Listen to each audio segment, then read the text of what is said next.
Pesawat Garuda Nusantara Ga257 melesat tenang di tengah kegelapan malam. Jarum jam di kokpit menunjukkan pukul 2.17 dini hari. Penerbangan dari Jakarta ke Tokyo ini sudah berlangsung hampir 3 jam. Di luar jendela, hanya gulita pekat yang terlihat, sesekali diselingi kilatan cahaya bintang atau lampu kota kecil yang jauh di bawah. Mesin pesawat bergemuruh rendah, seperti suara ombak yang terus-menerus mengalun. Suara itu sudah menjadi latar belakang yang menenangkan bagi para penumpang yang terlelap. Di dalam kabin yang nyaris gelap, hanya ada sedikit penerangan. Lampu-lampu kecil di lantai menyala redup, membentuk garis penuntun menuju pintu darurat.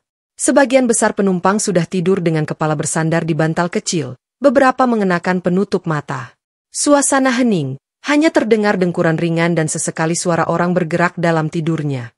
Riani, seorang pramugari berusia 28 tahun, perlahan berjalan di lorong belakang pesawat. Dia memeriksa persediaan minuman dan makanan untuk kru yang mungkin akan membutuhkannya nanti. Rambutnya yang biasanya rapi kini sedikit berantakan setelah jam-jam sibuk melayani penumpang. Matanya yang lelah masih tetap waspada, terbiasa dengan rutinitas penerbangan malam. Tiba-tiba, di tengah kesunyian itu, telinganya menangkap sesuatu. Tep, tep, tep. Suara itu lembut tapi jelas, seperti langkah kaki seseorang yang berjalan perlahan di lorong depan. Riani mengangkat kepalanya, matanya menatap ke arah sumber suara. Pasti ada penumpang yang mau ke toilet, pikirnya dalam hati.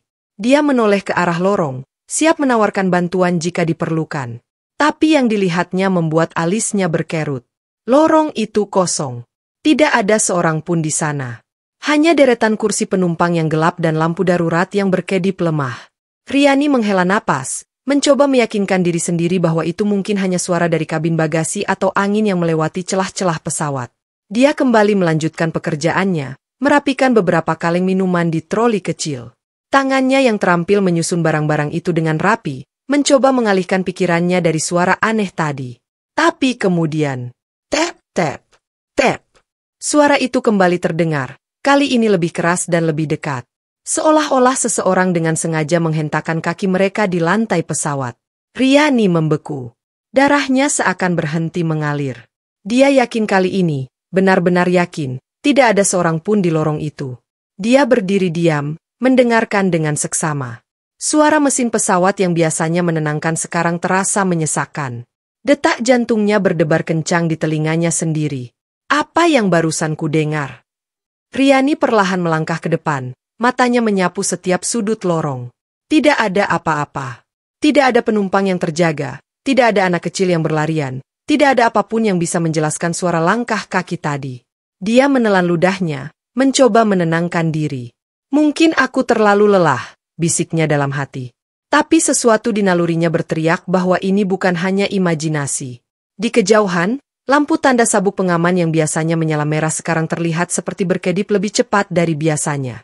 Seolah-olah ada sesuatu yang tidak beres dengan sistem listrik pesawat. Riani memutuskan untuk kembali ke area kru, berharap teman-temannya bisa memberinya penjelasan yang masuk akal. Tapi sebelum dia berbalik, sesuatu yang lain menarik perhatiannya, bau aneh yang tiba-tiba muncul di udara.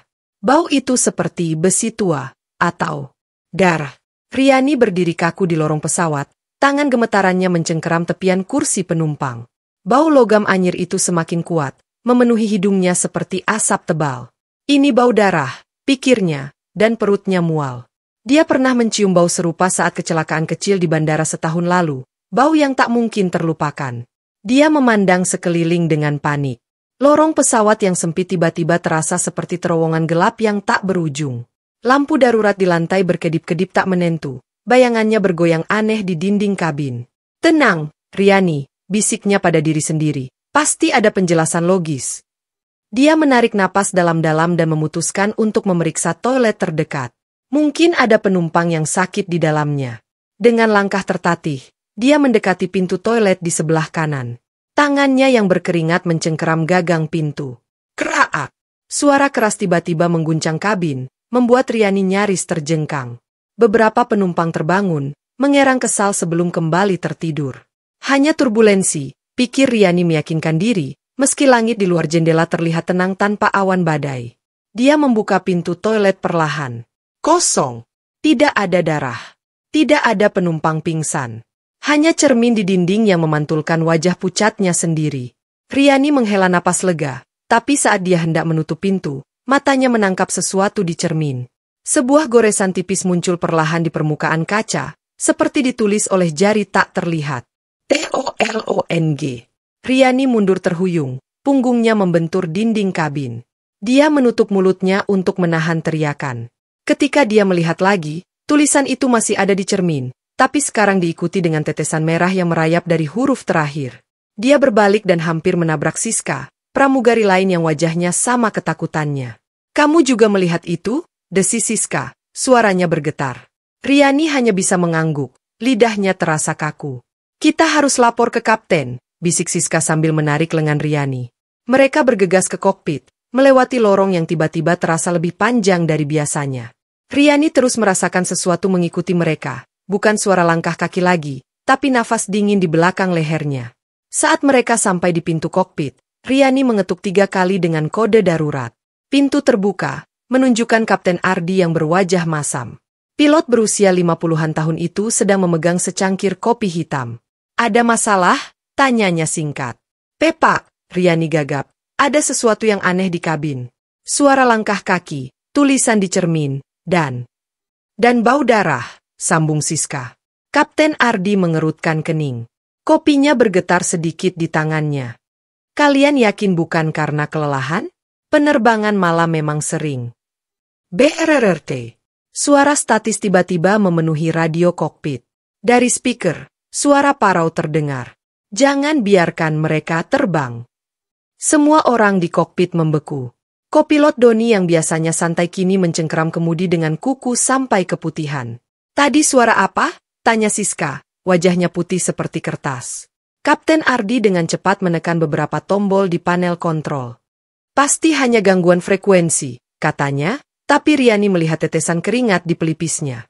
Tiba-tiba, lampu kabin utama mati total. Hanya lampu darurat merah yang tetap menyala, menciptakan bayangan mengerikan di dinding pesawat. Dari speaker, terdengar suara tertawa perempuan, tapi tak ada seorang pun di kabin yang sedang tertawa. Riani merasakan sesuatu menyentuh bahunya. Dia berbalik perlahan, dan melihat bayangan hitam tinggi berdiri di ujung lorong, sebelum menghilang begitu saja saat lampu kembali menyala. Riani berdiri membeku di depan kokpit, seluruh tubuhnya gemetar seperti daun di tengah badai. Bayangan hitam yang baru saja dia lihat sudah menghilang, tapi perasaan dinginnya masih melekat di tulang belakangnya. "Kalian berdua tidak apa-apa?" tanya Kapten Ardi, matanya menyipit penuh kecurigaan. Siska menggenggam lengan Riani dengan kencang. "Kami tidak gila, Pak," katanya, suaranya parau. "Ada sesuatu yang tidak beres di pesawat ini." Doni, sang kopilot, mengeluarkan senter kecil dari laci. "Aku akan periksa kabin," ujarnya mencoba bersikap tenang, tapi Riani melihat bagaimana jarinya gemetar saat memegang senter. Ketika mereka berbalik menuju kabin penumpang, suasana berubah aneh. Udara terasa lebih berat, seperti berjalan melalui kabut tebal. Beberapa penumpang mulai gelisah, terbangun dari tidur mereka tanpa alasan yang jelas. Seorang anak kecil menangis pelan, dihibur oleh ibunya yang wajahnya juga penuh kebingungan. Tap, tap, tap. Suara itu kembali terdengar, kali ini lebih jelas dan lebih dekat. Riani dan Siska saling memandang, keduanya mendengarnya. Doni mengarahkan senternya ke lorong, sinar kuningnya menari-nari di antara kursi penumpang. "Ada orang di sana?" teriak Doni, suaranya tegang. Tidak ada jawaban. Hanya suara mesin pesawat yang tiba-tiba terdengar lebih keras dari biasanya. Tiba-tiba, salah satu monitor di dinding kabin menyala sendiri. Layar yang biasanya menunjukkan peta penerbangan sekarang hanya menampilkan gambar hitam putih buram, sebuah rekaman CCTV dari dalam pesawat. Riani menatap tak percaya. Rekaman itu menunjukkan dirinya sendiri berdiri di lorong tadi malam, tapi ada sesuatu yang salah. Di rekaman itu, bayangan hitam tinggi berdiri tepat di belakangnya, padahal Riani yakin tidak ada siapa-siapa di sana saat itu. "Tutup itu!" teriak Siska, memalingkan muka. Doni dengan cepat mematikan monitor. Tapi gambar itu sudah terpatri di benak Riani. Dia merasakan mulutnya kering, jantungnya berdebar kencang seperti drum perang. Mereka melanjutkan pemeriksaan, dan ketika sampai di toilet belakang, Riani melihat sesuatu yang membuat darahnya beku. Di lantai kamar mandi, ada jejak kaki basah berwarna merah tua. Jejak itu mengarah ke cermin, di mana tulisan, "Tolong aku," sekarang disertai dengan tangan berdarah yang tercetak di kaca, seperti seseorang baru saja menempelkan telapak tangan mereka di sana. Doni mengutuk pelan. Ini tidak mungkin. Saat itu juga, semua lampu di kabin padam total. Dalam kegelapan, Riani mendengar sesuatu yang membuat bulu kuduknya berdiri. Suara napas berat tepat di telinganya, diikuti bisikan dingin. Kau melihatku. Lampu darurat merah menyala kembali, dan Riani melihat sesuatu yang akan terus menghantuinya. Wajah pucat dengan mata hitam legam sedang menatapnya dari balik cermin toilet, tersenyum lebar dengan gigi-gigi tajam sebelum menghilang. Penumpang mulai panik. Beberapa orang berteriak minta penjelasan. Seorang pria dewasa malah histeris, menunjuk ke jendela sambil berteriak, "Ada orang di luar! Ada orang di sayap pesawat!" Kapten Ardi segera membuat pengumuman melalui speaker. Ini hanya gangguan listrik sementara. Mohon tetap tenang dan duduk di kursi masing-masing. Tapi Riani tahu ini bukan sekadar gangguan teknis. Saat dia berbalik, matanya menangkap seorang penumpang tua di kursi 14B yang sedang menatapnya dengan mata tak berkedip. Pria itu tersenyum aneh dan mengangguk pelan, seolah mengerti sesuatu yang tidak dipahami orang lain. Pesawat ini tidak sendiri, bisik pria tua itu dengan suara serak. Mereka selalu ikut terbang setiap malam ini. Riani ingin bertanya lebih banyak, tapi tiba-tiba alarm darurat berbunyi nyaring, dan seluruh kabin diterangi lampu putih terang. Di monitor depan, tulisan merah muncul dengan sendirinya. Kamu semua sudah mati. Alarm darurat meraung-raung seperti sirene kematian. Riani berdiri terpaku, matanya tak bisa lepas dari tulisan berdarah di monitor. Kamu semua sudah mati. Seluruh kabin pesawat langsung menjadi chaos. Penumpang berteriak histeris, anak-anak menangis, beberapa orang bahkan berlarian tak tentu arah. Siska menarik lengan Riani dengan kasar. Kita harus keluar dari sini, teriaknya di tengah kebisingan. Tapi Riani tidak bisa bergerak. Matanya tertuju pada jendela di sebelah kanan. Sesuatu, atau seseorang, baru saja melintas di luar. Sebuah bayangan hitam samar yang seharusnya tidak mungkin ada di ketinggian 35.000 kaki. Kapten Ardi bergegas keluar dari kokpit, wajahnya pucat seperti mayat. Semua sistem navigasi error, laporannya membuat jantung Riani berhenti berdetak. Kita tidak tahu posisi kita sekarang. Tiba-tiba, lampu-lampu mulai berkedip cepat. Dalam cahaya yang menyala mati, Riani melihat wajah-wajah asing di antara para penumpang.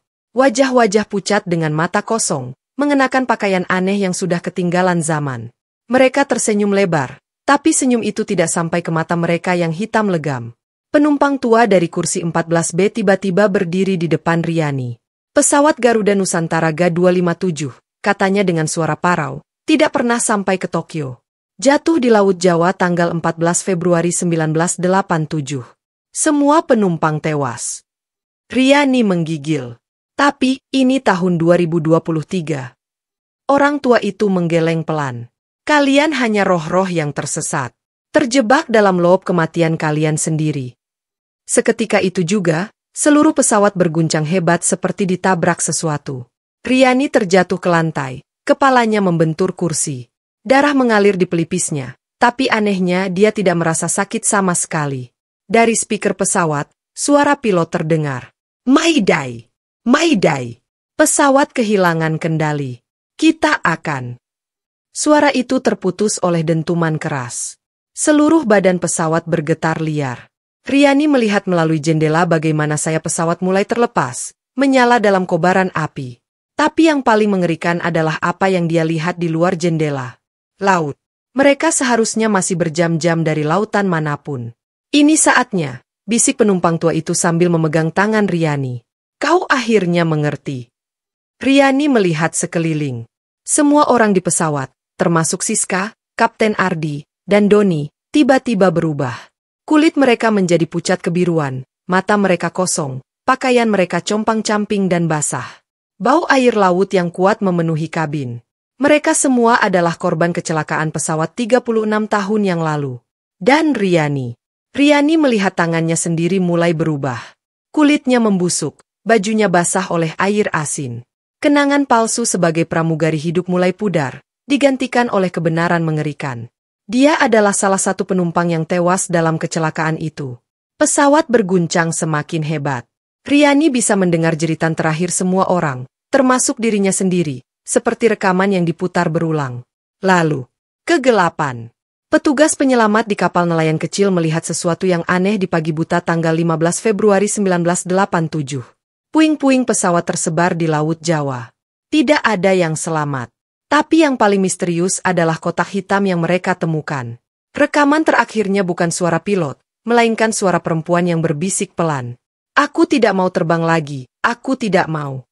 Dan setiap malam tanggal 14 Februari, para nelayan melaporkan melihat bayangan pesawat melintas di langit sebelum menghilang ke dalam laut.